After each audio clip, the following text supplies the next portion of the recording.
Hi, welcome to the Rough Guide to Economics. There are many examples where monopolies have abused their market dominance to go against the interests of consumers. An extreme example is the case of Martin Shkreli, who bought the rights to a commonly used AIDS drug and raised the price of each pill from $13.50 to $750. Given that the marginal cost of each pill was only $1, we can clearly see this is far from allocative efficiency, where price is equal to marginal cost. Another example that university students often find is the price of their college textbooks. This example here shows those from the University of Michigan Flint, where the highest priced textbook is $400. They're able to charge this much because there is a prescribed textbook for each course, and the students have no option but to purchase that one. The marginal cost of production is almost certainly less than $400. Examples like these are why people often feel the need to regulate monopoly behaviour in order to try and preserve some of the interests of the consumer. The first thing that we'll look at here is competition law. Most countries have some form of competition law in order to ensure that there is some fairness in competition and that the interests of consumers are preserved to some extent. Some of the rules prevent collusion, where firms, particularly in oligopolies, might form a cartel, and they might do things like fix the price that they charge so that there is no choice for the consumer, fix the quantities they produce with very similar results, or to split up markets between them so that each has access to just one regional or local monopoly that they can dominate. Other rules prevent anti-competitive behaviour. This can be things like predatory pricing or coming up with exclusivity arrangements with retailers. All of these things are unfair for the smaller firms in the market and, by extension, the consumers. The laws seek to prevent these kinds of behaviour from happening. However, there are some problems with implementing competition law. Firstly, different people have different ideas about what is anti-competitive. There are various behaviours firms can indulge in that some would think was normal business competitive behaviour. For example, predatory pricing is good for the consumer. And there are others that would think the same behaviours are anti-competitive and should be legislated against, and it's difficult to reach consensus on what these things might be. The second problem is that many of the accusations we might place against a monopoly would be difficult to prove, particularly again in the case of predatory pricing, where sales pricing or prices that are beneficial to consumers could also be detrimental to other businesses. Again, price fixing with other monopolies or other firms in an oligopoly is also difficult to prove because they rarely would sign a contract to say what they were going to do. The legislation in this type of law can often be quite vague. This is because it's impossible to foresee all actions that a firm could take, and therefore there has to be a broad brush approach to legislation. That means the rules can be interpreted in different ways and can't possibly cover all the things that a firm might do. It's worth remembering here, as with all of our attempts to regulate monopoly, the firms of this size can have significant lobbying power and can influence or change decisions by governments or even the judiciary. Into competition law, many countries have laws about mergers and acquisitions. A merger is when two companies join together to form a new, larger company, and an acquisition or a takeover is when one company purchases another. So most countries would have laws preventing these from taking place where it would result in excessive control of the market. In some cases, that might be a percentage of market share, for example, 75% in some places, 50% in others.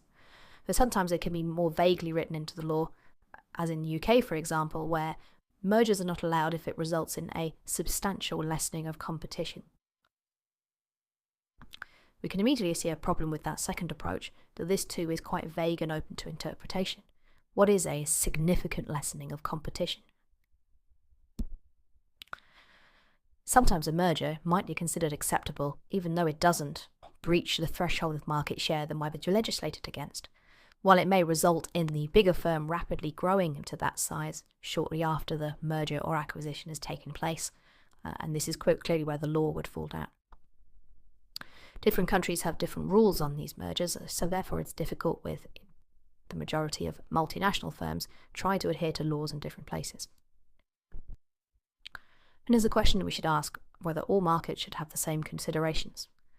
Should, for example, the news media be subject to the same threshold as other industries when it is such an important part of our democracies and freedoms of speech that we hold dear?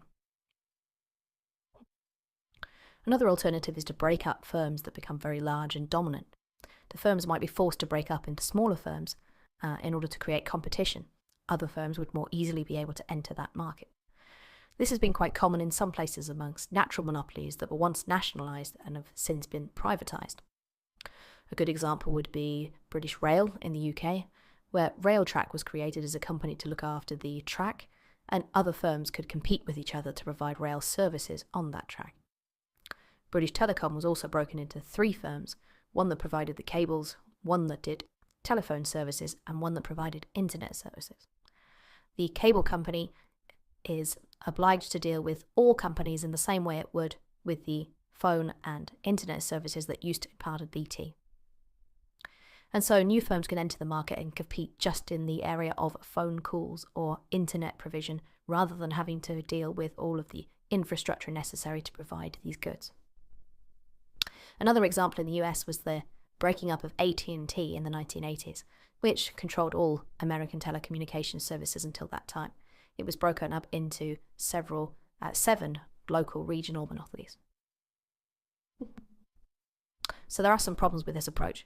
First of all, smaller firms might not achieve economies of scale, and therefore costs going up might cause prices to go up, and therefore consumers may still lose as a result. The lower abnormal profits might also mean that the firms are unable to engage in quite as much research and development and innovation. Going back to the AT&T example, for many years before they were broken up, Bell Labs was an enormously important source of innovation and new ideas in the US, and AT&T lost that, and it was sold off to different companies after it was split up. As a reminder that lobbying power can be important here too, it was only a couple of decades ago that Microsoft was subject to a judicial ruling to break up their company due to the monopoly they had over operating systems in the US. After going to appeal, that decision was overturned and they did not have to break up their business. So instead of taking that kind of legislative approach, it's possible to look at legislating for price. We know that where allocative efficiency occurs, where marginal cost is equal to price, or average revenue in the diagram, we could force a firm to charge at that price level in order to achieve allocative efficiency. Here's a diagram of the typical monopoly, profit maximizing where MC equals MR, and selling at a price that is above the average cost of production and therefore making abnormal profits. We could force this firm to marginal cost price. The new price would be where MC equals AR. This would be allocatively efficient. The problem for the firm shown in this diagram, however, is that, of course, it is making a loss. This loss could not be sustained by the firm, and without further government support, perhaps in the form of subsidies, this firm would go out of business. And if it was desirable that the good was produced at the allocatively efficient level, it's obviously desirable for the business to be able to run. So a less extreme approach to solve that problem is to do average cost pricing. Here, we allow the firm to break even where price is equal to average cost. It's not quite allocative efficiency, but it will move the firm closer to allocative efficiency than it would do under a normal profit maximization. There are some problems with this, that if a firm knows that all of its costs are covered by the price it can charge, then it may lose an incentive to control those costs, and as they might spiral upwards over time, the price charged for the good or service is also going to go up. We can see this too presented on the diagram here. The firm is charging where AC equals AR, and therefore breaking even, and the business is sustainable. We can also see that the Q and P here are between those of profit maximization and allocative efficiency. The price is lower than it would be under normal profit maximization, and the quantity is higher. So we have a better outcome for consumers, assuming costs do not rise astronomically, than we would do if we did not regulate this firm. Thank you for watching. Please like and subscribe if you found this useful.